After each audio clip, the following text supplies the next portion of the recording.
Ipinag-utos ng Office of the Ombudsman ang 6 na buwang suspensyon ni PNP Chief Director General Alan Purisima at ilang pang opisyal ng Philippine National Police. Ito ay kaugnay ng umano'y maanumalyang kontrata ng PNP noong taong 2011. Ang detalye sa ulat ni Dina Pagipitan.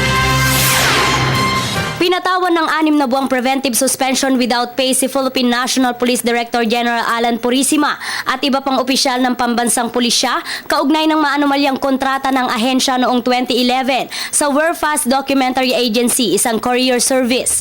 Ang naturang ahensya ay hindi umano lehitimong taga-deliver ng lisensya ng mga armas. Ayon sa Fact-Finding Investigation Bureau ng Ombudsman, accredited ang kumpanya 2 taon bago ito makatransaksyon ng PNP. Gayunman, base sa ulat ng BIR sa tanggapan, hindi nagbayad ng anumang buwis ang Werfast mula 2011 hanggang 2013.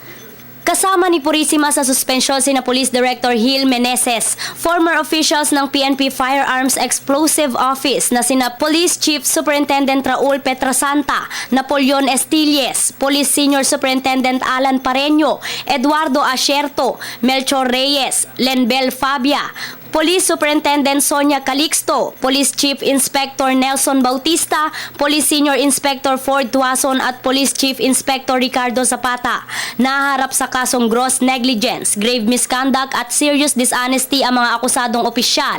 Sususpindihin din ng 6 na buwan ang mga opisyal ng pulisya na sangkot naman sa nawawalang mahigit 1,000 high-powered AK-47 rifles na umano'y ibinenta sa New People's Army o NPA. Kabilang dito sina Petrasanta, Police Chief Superintendent Regino Catiis, Asierto, Pareño, Bautista, Police Chief Inspector Ricky Sumalde, Zapata, Rodrigo Benedicto Sarmiento, SPO1 Eric Tan, Randy De Sesto at mga sibilyan na sina Nora Pirote, Sol Bargan at Enrique de la Cruz. Samantala, ayon kay PNP spokesperson Chief Superintendent Wilben Mayor, nirerespeto ng PNP ang desisyon ng Ombudsman at gagawin nila ang lahat ng legal na hakbang ukol sa suspensyon. Kasalukuyan nasa Saudi Arabia si Purisima upang dumalo sa law enforcement meeting to enhance cooperation against transnational crime. Itinalaga bilang PNP chief si Purisima Disyembre ng 2012. Isinumite na ng Ombudsman ang kautusan sa tanggapan ng DILG na siyang magpapatupad ng agarang suspensyon. The 6 months shall start upon the implementation of this preventive suspension order, which as we speak,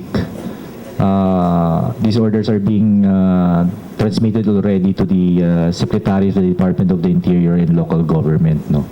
So the DILG Secretary shall in turn implement as soon as he receives these orders.